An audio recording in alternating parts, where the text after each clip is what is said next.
नमस्कार विद्यार्थियों, आज हम भारत के राष्ट्रपति की शक्तियों के बारे में अध्ययन करेंगे। भारत का जो राष्ट्रपति है वो नाम मात्र की कार्यपालिका है और जो प्रधानमंत्री और उनका मंत्रिपरिषद है वो वास्तविक कार्यपालिका है। चूंकि भारत ने संसदात्मक शासन व्यवस्था को ग्रहण किया है, संसदात्मक शासन व्यवस्था होने के कारण संसदात्मक शासन व्यवस्था प्रमुख लक्षण नाम मात्र की और वास्तविक कार्यपालिका। तो जो नाम मात्र की कार्यपालिका है वो राष्ट्रपति है, उसके नाम पर सारी शक्तियों का वर्णन किया गया है, लेकिन उन शक्तियों का प्रयोग प्रधानमंत्री और उनके मंत्रिपरिषद करते हैं।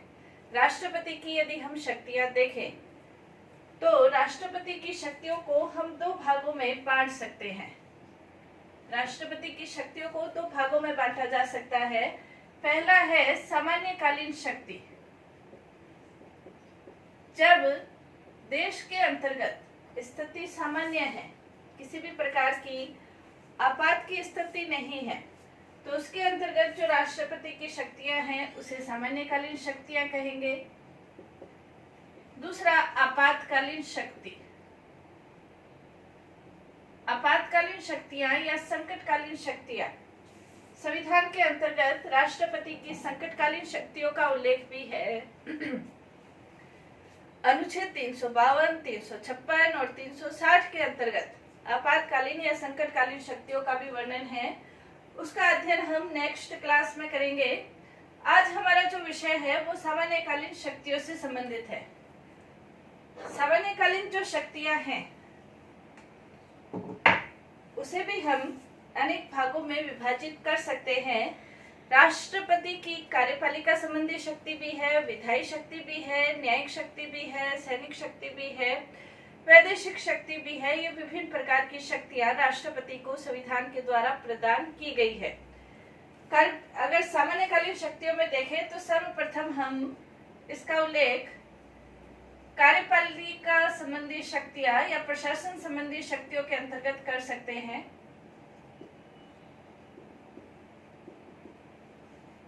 कार्यपालिका संबंधी शक्तियां या प्रशासन संबंधी शक्तियां अपन कह सकते हैं।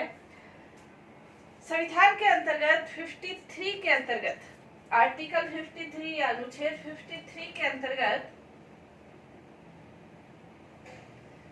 ये स्पष्ट रूप से ये कहा गया है कि संघ की कार्यपालिका संबंधी शक्ति राष्ट्रपति में निहित होगी और राष्ट्रपति उसका प्रयोग प्रधानमंत्री और मंत्रिपरिषद की सलाह और परामर्श के आधार पर करेगा।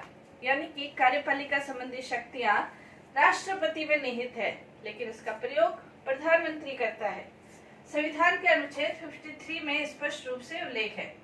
कार्यपालिका संबंधी शक्तियों के अंतर्गत यदि हम देखें तो सर्वप्रथम हम कह सकते हैं पहली शक्ति शासन का समस्त कार्य राष्ट्रपति के नाम से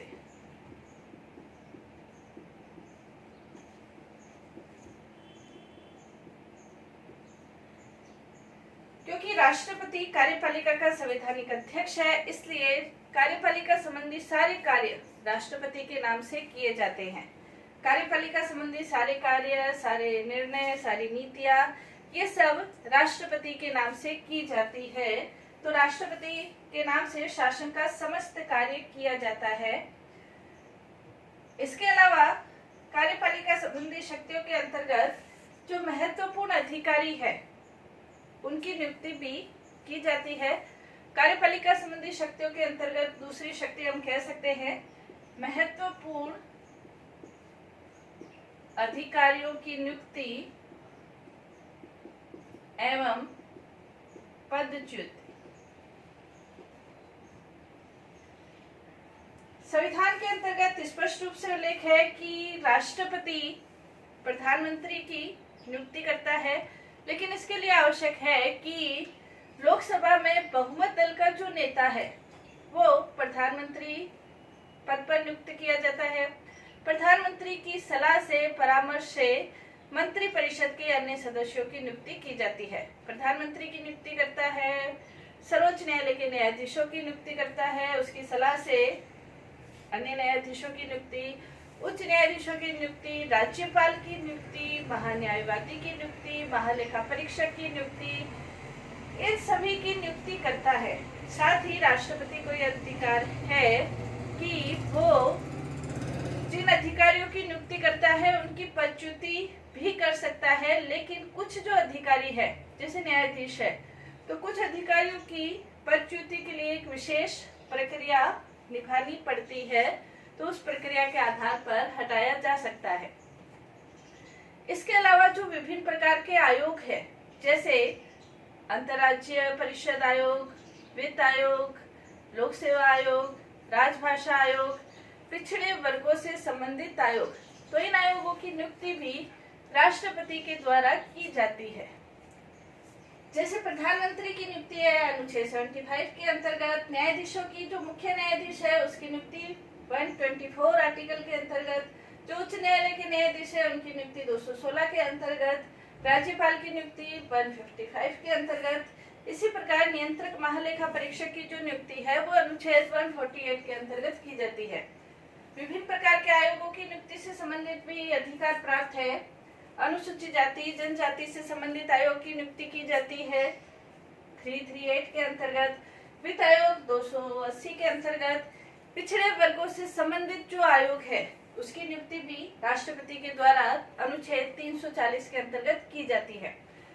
राष्ट्रपति को ये बहुत महत्वपूर्ण अधिकार है कि प्रशासन का पूरा संचालक राष्ट्रपति है, इसलिए राष्ट्रपति के द्वारा विभिन्न प्रकार के अधिकारियों की नियुक्ति, जो सर्वोच्च अधिकारी है जैसे प्रधानमंत्री, तो उसकी नियुक्ति करने का अधिकार जहां राष्ट्रपति को है, इसके साथ ही राष्ट्रपति को ये भी अधिकार है कि वो मंत्री परिषद से किसी भी प्रकार की सूचना भी मंगवा सकता है।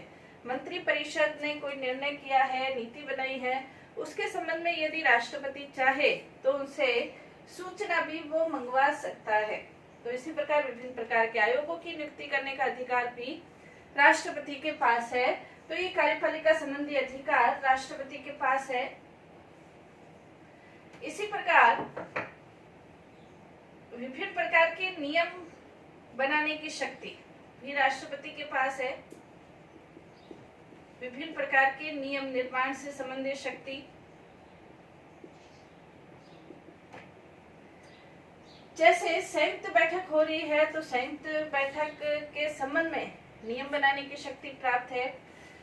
सर्वोच्च न्यायालय और उच्च न्यायालयों में कर्मचारियों अधिकारियों की नियुक्ति करनी है, उसके संख्या को निर्धारित करना है, तो उस संबंध में नियम बनाने की शक्ति राष्ट्रपति को प्राप्त है। संघ लोक सेवा आयोग है, उसकी संख्या निर्धारित करनी है, तो उससे संबंध में नियम बनाने की शक्ति भी राष्ट्रपति के पास है। तो विभिन्न प्रकार के नियम निर्माण से संबंधित शक्ति भी राष्ट्रपति के पास है। इसी प्रकार संघ की जो इकाइयां हैं, संघ की इकाइयों पर नियंत्रण की शक्ति है। संघ की इकाइयों का मतलब जो राज्य सरकारें हैं उस पर नियंत्रण की शक्ति भी राष्ट्रपति को प्राप्त है। इसके अंतर्गत राष्ट्रपति को संघ की इकाइयों को निर्देशित करने से संबंधित, उनको नियंत्रण करने से संबंधित और उनको समन्वित करने से संबंधित, निर्देशित करने से संबंधित राष्ट्रपति संघ की इकाइयों को निर्देशित कर सकता है। निर्देशित करने के साथ ही उसको ये भी शक्ति प्राप्त है कि संघ की कार्यपालिका से संबंधित कोई कार्य है वो राज्य सरकारों को राष्ट्रपति के द्वारा सौंपा जा सकता है। उनको नियंत्रित करने की शक्ति प्राप्त है। यदि राज्य सरकारें संविधान के अनुसार कार्य नहीं कर रही है तो राज्यपाल की रिपोर्ट के आधार पर राष्ट्रपति को अधिकार है कि अनुच्छेद 356 के अंतर्गत वहां पर संवैधानिक संकट की घोषणा कर सकता है और प्रशासन अपने हाथ में लिए जा सकते हैं। नियंत्रण करने की शक्ति प्राप्त है। इसी प्रकार राज्यों के अंतर्गत यदि किसी राज्य की सीमा में परिवर्तन करना है, नाम में परिवर्तन करना है, तो उससे संबंधित कोई कानून यदि संसद बनाए तो उसके लिए भी राष्ट्रपति की पूर्व स्वीकृति आवश्यक है। राष्ट्रपति को राज्य से संबंधित समन्वित करने की, यानी कि दो राज्यों के अंतर्गत किसी भी प्रकार के विवाद की स्थिति उत्पन्न होती है तो उस विवाद का निपटारा करने के लिए, समाधान करने के लिए अंतर्राज्यीय परिषद की नियुक्ति करने का, यानी कि राज्यों में समन्वित करने का, उनमें समझौता कराने का जो शक्ति है वो भी राष्ट्रपति के पास है। तो संघ की इकाइयों से संबंधित शक्ति उनको निर्देशित किया जा सकता है, नियंत्रित किया जा सकता है और उनको समन्वित किया जा सकता है। नेक्स्ट अपन कह सकते हैं अंतर्राष्ट्रीय मामलों में प्रतिनिधित्व करने से संबंधित शक्ति। जो अंतर्राष्ट्रीय मामले हैं उनमें अंतर्राष्ट्रीय मामलों से संबंधित शक्ति भी राष्ट्रपति के पास है।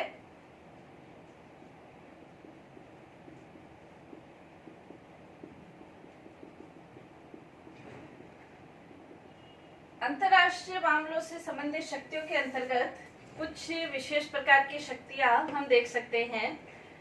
अंतर्राष्ट्रीय मामलों के अंतर्गत जैसे दूसरे देशों के अंतर्गत राजदूतों की नियुक्ति करनी है या कूटनीतिज्ञों की नियुक्ति करनी है तो राष्ट्रपति करता है। इसके अलावा दूसरे राज्यों से जो राजदूत, कूटनीतिज्ञ भारत में आते हैं उनके प्रमाण पत्रों को भी राष्ट्रपति के द्वारा स्वीकार किया जाता है। इसके अलावा राष्ट्रपति को अंतर्राष्ट्रीय स्तर पर युद्ध और शांति समझौते, संधि जो भी किए जाते हैं अंतर्राष्ट्रीय क्षेत्र में वो राष्ट्रपति के नाम से किए जाते हैं।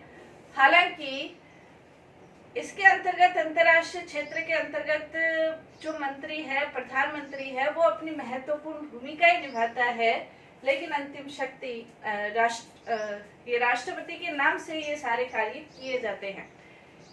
इसके अलावा भारत के राष्ट्रपति को युद्ध और शांति से संबंधित घोषणाएं कर सकता है संसद के द्वारा, यानी कि संसद की शक्ति के अंतर्गत ही राष्ट्रपति युद्ध और शांति के घोषणा कर सकता है। उसमें वो स्वयं पहल करके कहीं युद्ध या शांति से संबंधित खुद पहल नहीं कर सकता है।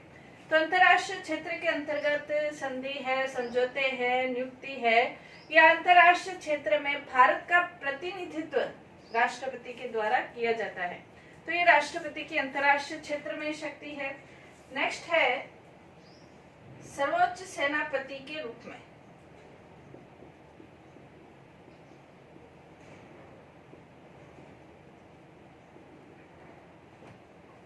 राष्ट्रपति जल, थल और नभ तीनों सेनाओं के सर्वोच्च सेनापति के रूप में भी है। सर्वोच्च सेनापति राष्ट्रपति को कहा जाता है। इसके अंतर्गत ये व्यवस्था है कि भारत की जो शासन व्यवस्था है उसमें सैन्य शक्ति को नागरिक शक्ति के अधीन रखा गया है, यानी कि जो राष्ट्रपति है वो जनता के द्वारा प्रत्यक्ष रूप से चुना जाता है, सेना है वो राष्ट्रपति के अधीन है।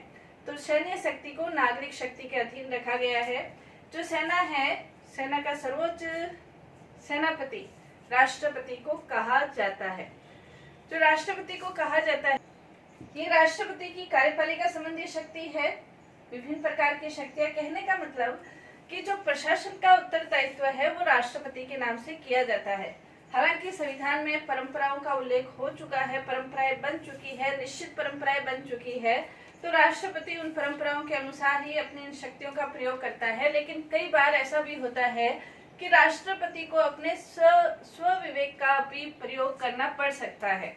जैसे ये स्पष्ट रूप से उल्लेख है कि राष्ट्रपति प्रधानमंत्री की नियुक्ति करेगा। प्रधानमंत्री बहुमत लोकसभा के बहुमत दल का नेता होता है, लेकिन कई बार राष्ट्रपति इसके अंतर्गत स्व विवेक का प्रयोग कर लेता है। स्व विवेक का प्रयोग का मतलब ये है कि यदि बहुमत किसी भी दल को प्राप्त नहीं होता है तब उस स्थिति में राष्ट्रपति को अपने विवेक के अनुसार कार्य करने का मौका मिल जाता है। इसी प्रकार राष्ट्रपति प्रधानमंत्री की नियुक्ति करता है, उसकी सलाह से मंत्रिपरिषद की नियुक्ति करता है। मंत्रिपरिषद के अंतर्गत जो विभागों का विभाजन है प्रधानमंत्री के द्वारा किया जाता है, लेकिन कार्यों का आवंटन है, विभाजन है, ये भी राष्ट्रपति के नाम से किए जाते हैं। प्रधानमंत्री की सलाह से राष्ट्रपति के द्वारा किए जाते हैं। हकीकत में हालांकि प्रधानमंत्री करता है क्योंकि वो वास्तविक अध्यक्ष है। कहने का तात्पर्य ये है कि राष्ट्रपति के नाम पर, क्योंकि राष्ट्रपति कार्यपालिका का प्रधान है, संवैधानिक प्रधान है, इसलिए राष्ट्रपति के नाम पर ये सारे कार्य किए जाते हैं। अनुच्छेद 77 स्पष्ट रूप से ये घोषणा करता है कि शासन के समस्त कार्य राष्ट्रपति के नाम से किए जाएंगे। तो राष्ट्रपति कार्यपालिका का संवैधानिक प्रधान है, इसीलिए उसे कार्यपालिका संबंधी प्रशासनिक जो अधिकार है, वो सारे अधिकार, सारी शक्तियां, जैसे नियुक्ति है, पदच्युति है, प्रशासन है, राज्यों से संबंधित प्रशासन है, इस प्रकार की सारी शक्तियां राष्ट्रपति के नाम पर संविधान के अंतर्गत लिख दी गई है। और ये भी उल्लेख है कि राष्ट्रपति उनका प्रयोग प्रधानमंत्री और मंत्रिपरिषद की सलाह और उसके परामर्श के आधार पर करेगा। राष्ट्रपति की नेक्स्ट जो विशेषताएं हैं, नेक्स्ट जो शक्तियां हैं, उनका वर्णन हम नेक्स्ट क्लास के अंतर्गत करेंगे।